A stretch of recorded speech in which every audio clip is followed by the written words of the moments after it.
आंगन में एक बहुत ही पुराना जंग लगा हुआ ट्रक खड़ा है। जगत उस ट्रक को बड़े प्यार से कपड़े से पोंछ रहा है। तभी कमला हाथों में चाय लेकर वहां पर आती है और मुंह बनाते हुए कहती है, लो पी लो चाय। और मेरी मानो तो इस चाय के कप के साथ ही इस खटारा ट्रक को कबाड़ में बेच दो। पूरा आंगन घेर रखा है इस कबाड़ ने। 10 साल से एक कदम नहीं चला। जगत चाय का कप लेते हुए कहता है, अरे कमला, इसे खटारा मत बोल, इसके दिल को चोट पहुंचती है। ये मेरे जवानी के दिनों का साथी है। देखना, एक दिन यही ट्रक हमारी किस्मत बदलेगा। कमला हंसते हुए कहती है, हाँ, किस्मत क्या बदलेगा। जिस दिन इसके ब्रेक फेल होंगे ये सीधा पड़ोसी की दीवार तोड़ेगा। गांव में अब पक्की सड़कें बन गई हैं। शहर से नई गाड़ियां आ रही हैं। तुम्हारे इस लोहे के डिब्बे में कोई नहीं बैठेगा। तभी बाघा दौड़ता हुआ आता है। जगत भैया, ओ जगत भैया, गांव वाली बड़ी झील पर शहर से बहुत से टूरिस्ट आए हैं। कह रहे हैं उन्हें पूरे परिवार के साथ पानी में पिकनिक मनानी है, पर गांव में तो बस वो छोटी छोटी लकड़ी की नावें हैं। सब निराश होकर वापस जा रहे हैं। जगत की आंखों में चमक आ जाती है। बस मिल गया आइडिया। बाघा, लोग बड़ी नाव ढूंढ रहे हैं ना, हम उन्हें ऐसी नाव देंगे जिसमें गद्दे भी होंगे, छत भी होगी और हॉर्न भी बजेगा। बाघा हैरानी से कहता है, ऐसी कौन सी नाव है भैया गांव में? जगत ट्रक पर हाथ मारते हुए कहता है, ये रहा हमारा जल रथ। कमला अपना माथा पीटते हुए कहती है, हे भगवान, अब ये ट्रक को तैराएंगे। मुझे तो लगता है मैं ही कबाड़े वाले को बुला लाऊं। अगला दिन झील के किनारे ट्रक खड़ा है। जगत और बाघा ने ट्रक के चारों तरफ नीले रंग के बड़े बड़े खाली प्लास्टिक के ड्रम रस्सियों से बांध दिए हैं। ट्रक के पिछले हिस्से में एक छोटी सी टेबल और कुर्सियां लगा दी गई हैं। बाघा रस्सी कसते हुए कहता है, भैया, मुझे तो डर लग रहा है। अगर ये ड्रम फट गए तो हम ट्रक के साथ साथ मछलियों का चारा बन जाएंगे। अरे बाघा, ये असली जुगाड़ है। ड्रम में हवा भरी है, हवा पानी में डूबती नहीं। और वैसे भी मैंने इंजन के सारे छेदों को मोम से बंद कर दिया है। ये ट्रक अब सड़क पर नहीं, लहरों पर दौड़ेगा। कमला खाना पैक करते हुए कहती है, तुम्हारे जुगाड़ के चक्कर में मैंने ढेर सारी पूड़ियाँ, कचौड़ी और हलवा बना लिया है। अगर कोई ग्राहक नहीं आया तो तुम दोनों को ही ये हलवा 1 महीने तक खाना पड़ेगा। तभी सेठ धनीराम अपनी तोंद पर हाथ फेरते हुए और झील का नजारा देखते हुए वहां आते हैं।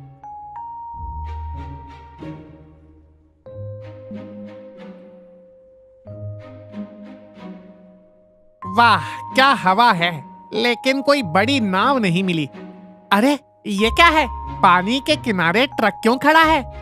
जगत आगे बढ़कर कहता है, नमस्ते सेठ जी, ये कोई आम ट्रक नहीं है। ये है जगत का जल रथ, 5 स्टार नाव। इसमें आप आराम से बैठकर झील की सैर कर सकते हैं और हमारी कमला के हाथ का बना ताजा खाना भी खा सकते हैं। धनीराम खुश होकर कहते, क्या बात कर रहे हो, ट्रक पानी में चलेगा और साथ में कचौड़ियाँ भी। मुझे तो यही एडवेंचर चाहिए। चलो, ले चलो मुझे पानी के बीचों बीच। ट्रक पानी में तैर रहा है। ड्रमों की वजह से वो स्थिर है। बाघा स्टीयरिंग व्हील हाथ में पकड़े ड्राइवर सीट पर बैठा है। पीछे ट्रक के खुले हिस्से में सेठ धनीराम मजे से कचौड़ियाँ खा रहे हैं। कमला उन्हें खाना परोस रही है और जगत गर्व से खड़ा है। धनीराम खाते हुए कहते हैं, वाह कमला जी, क्या कचौड़ियाँ बनाई हैं। और जगत भाई, तुम्हारा जुगाड़ तो कमाल है। पानी के बीच बैठकर ट्रक की सवारी, मैंने तो पेरिस में भी ऐसा मजा नहीं लिया। जगत सीना तान कर कहता है, सेठ जी, मैंने तो पहले ही कहा था, आप कहो तो बाघा से वाइपर चालू करवा दूं, पानी की हल्की हल्की बौछार भी आएगी। कमला मुस्कुराते हुए कहती है, रहने दीजिए, सेठ जी को शांति से खाने तो दीजिए। अचानक एक जोरदार टक्कर की आवाज आती है। ट्रक जोर से हिलता है। धनीराम डरकर कचौड़ी छोड़ देता है। अरे बाप रे, ये क्या था, कोई मगरमच्छ टकरा गया क्या? बाघा घबराई हुई आवाज में चिल्लाता है, भैया, ओ जगत भैया, गड़बड़ हो गई। क्या हुआ बाघा, हॉर्न खराब हो गया क्या? बाघा रोने वाले चेहरे के साथ कहता है, हॉर्न नहीं भैया, ट्रक का स्टीयरिंग व्हील टूटकर मेरे हाथ में आ गया है। अब ये मुड़ नहीं रहा है। बाघा के दोनों हाथों में टूटा हुआ स्टीयरिंग व्हील है।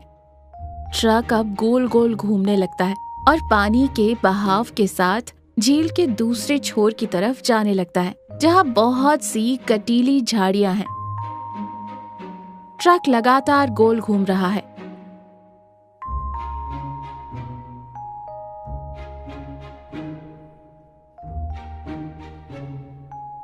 धनीराम कांपते हुए कहता है, अरे मुझे बचाओ, मैं तैरना नहीं जानता।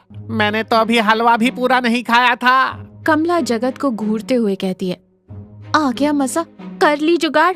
अब क्या हम जल समाधि लेंगे तुम्हारी इस खटारा में? जगत थोड़ा घबराया है लेकिन दिमाग चला रहा है। शांत रहो कमला, घबराने से कुछ नहीं होगा।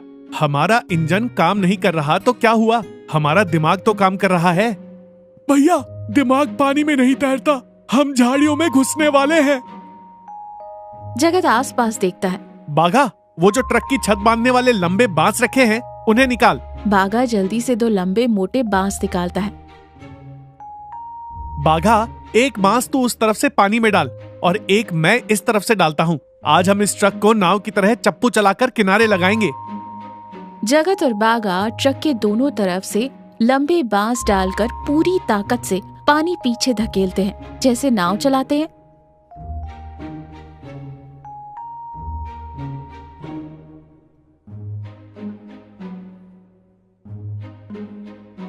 उनकी मेहनत देखकर घबराए हुए सेठ धनीराम भी एक खाली पतीला उठाकर पानी पीछे फेंकने लगते हैं। धनीराम हांफते हुए पतीले से पानी फेंकते हुए कहते, जगत भाई, मैंने अपनी जिंदगी में इतना पसीना जिम में भी नहीं बहाया। कमला हंसते हुए कहती है, सेठ जी, इसे ही असली देसी एडवेंचर कहते हैं। कचौड़ी पचाने की पूरी मशीनरी इस ट्रक में लगी है। ट्रक सुरक्षित किनारे पर पहुंच चुका है। सभी लोग राहत की सांस ले रहे हैं। सेठ धनीराम किनारे की मिट्टी को चूमते हुए कहते हैं। धनीराम हंसते हुए कहता है, वाह जगत भाई, मैं तो डर ही गया था, लेकिन तुम्हारी समझदारी ने बचा लिया। ये ट्रिप मैं जिंदगी भर नहीं भूलूंगा। खाना, रोमांच और कसरत सब एक साथ। धनीराम अपनी जेब से पैसे निकालते हैं और जगत को दुगने पैसे देते हैं। ये लो तुम्हारा इनाम। शहर जाकर मैं सबको तुम्हारे जल रथ के बारे में बताऊंगा। सेठ धनीराम खुशी खुशी चलते हैं। बाघा टूटा हुआ स्टीयरिंग व्हील लेकर खड़ा है। भैया, पैसे तो मिल गए, पर अब इस खटारे का क्या करेंगे?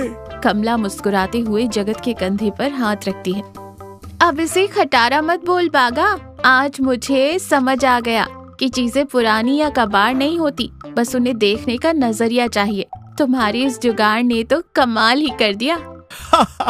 बिल्कुल, कबाड़ में भी जुगाड़ से जान डाली जा सकती है। लेकिन असली बात यह है कि जब मुसीबत आए तो इंसान का हौसला और दिमाग ट्रक के स्टीयरिंग व्हील से ज्यादा मजबूत होना चाहिए। चारों एक साथ जोर से हंसते हैं। बाघा वापस स्टीयरिंग व्हील को ट्रक पर लगाने की नाकाम कोशिश करता है।